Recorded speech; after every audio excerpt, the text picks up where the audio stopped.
പേരപ്പറമ്പ്.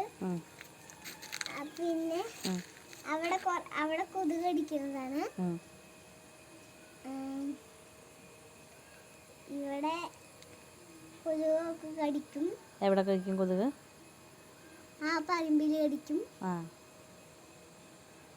ജാതികളൊക്കെ അവിടെ വരും.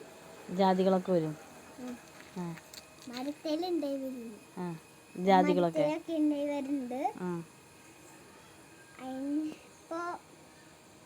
അതിപ്പോ ആട്ടുകാട്ടം തിന്നണം. ആര് തിന്നണം? ആട്ടുകാട്ടം തിന്നണം. പതിയെ തിന്നണം. എന്നിട്ട് ആ ജാതിക്ക് വലുതാവും. അപ്പൊ അത് പറിച്ച് കാട്ടേക്ക് വീഴും. അപ്പൊ അത് നമ്മൾ ഇരിക്കണം. അതാണ് നമ്മൾ നടന്നു പോകണം. എന്തിനാ? പറമ്പില് ജാതികൾ ഉണ്ടാവും. എന്നിട്ട് അത് താഴെ വീഴും.